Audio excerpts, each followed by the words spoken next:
कर्ज का खौफ, साहूकारों की धमकी और सिस्टम की चुप्पी।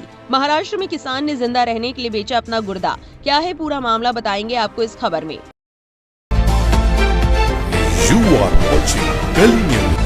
महाराष्ट्र के चंद्रपुर जिले से एक बहुत ही परेशान करने वाली खबर आई है। यहाँ कर्ज के बोझ तले दबे एक किसान ने परेशान होकर अपना गुर्दा बेच दिया।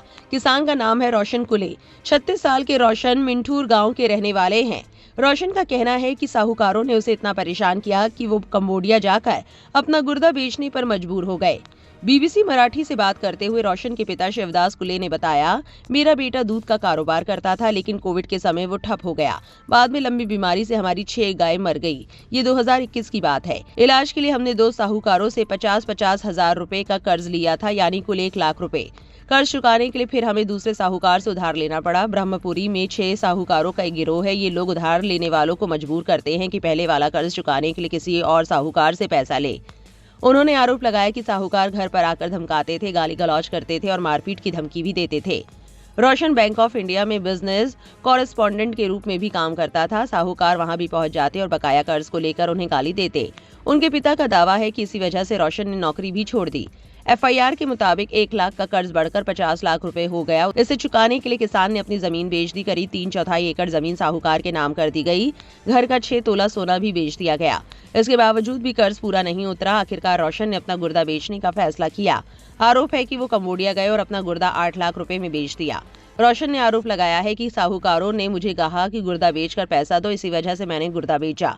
पुलिस ने फिलहाल 6 साहूकारों को गिरफ्तार किया है। मनीष पुरुषोत्तम घाट बांधे, किशोर रामभाओ 52 कुले, लक्ष्मण पंडित उरकुड़े, प्रदीप रामभाओ 52 कुले, संजय विठोबा बल्लारपुरे और सत्यवान रामरतन बोरकर, इनके खिलाफ अवैध रूप से कर्ज देने के मामले दर्ज किए गए हैं। पुलिस को साहूकारों और किसान के बीच पैसों के लेन देन के सबूत भी मिले हैं।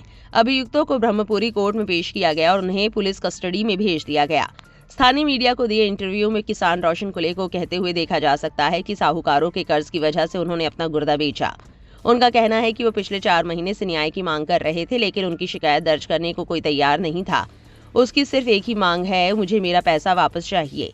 चंद्रपुर के पुलिस अधीक्षक मुमका सुदर्शन ने बीबीसी मराठी से कहा, हमने सुनिश्चित किया कि शिकायत दर्ज हो और अब जांच चल रही है। किडनी बेचने की बात सच है या नहीं, इसकी पुष्टि के लिए पुलिस ने बुधवार 17 दिसंबर को रोशन कुले की मेडिकल जांच करवाई। रिपोर्ट में साफ हुआ कि रोशन की बाई किडनी गायब है। एसपी सुदर्शन के मुताबिक किसान ने एक डॉक्टर का नाम लिया है जो चेन्नई का है।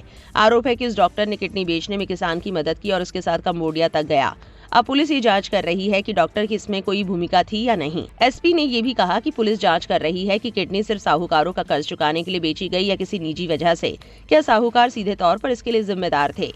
कहीं कोई किडनी तस्करी का रैकेट तो नहीं है? और क्या ये बिक्री उसी रैकेट के जरिए हुई? बीबीसी मराठी ने गिरफ्तार किए गए 6 अभियुक्तों में से एक संजय बल्लारपुरे की पत्नी सपना बल्लारपुरे से मुलाकात की। सपना बल्लारपुरे ने कहा, मेरे पति की बियर की दुकान है, अगर किसी को जरूरत होती है तो वो पैसे देते हैं, लेकिन ब्याज पर नहीं। उन्होंने रोशन नाम के इस व्यक्ति को कोई पैसा नहीं दिया। बाकी अभियुक्त मेरे पति की दुकान पर बैठते थे, इसी वजह से उनका नाम गलत तौर पर घसीटा गया है। बीबीसी ने बाकी अभियुक्तों के परिवारों से भी प्रतिक्रिया लेने की कोशिश की, लेकिन कोई जवाब नहीं मिल पाया। उनकी ओर से कोई भी प्रतिक्रिया मिलती है तो उसे इस रिपोर्ट में शामिल कर दिया जाएगा। इस पूरी खबर को लेकर आपकी क्या राय है, कमेंट सेक्शन में जरूर लिखें और ऐसी और वायरल अपडेट्स के लिए हमारे चैनल से जुड़े रहे।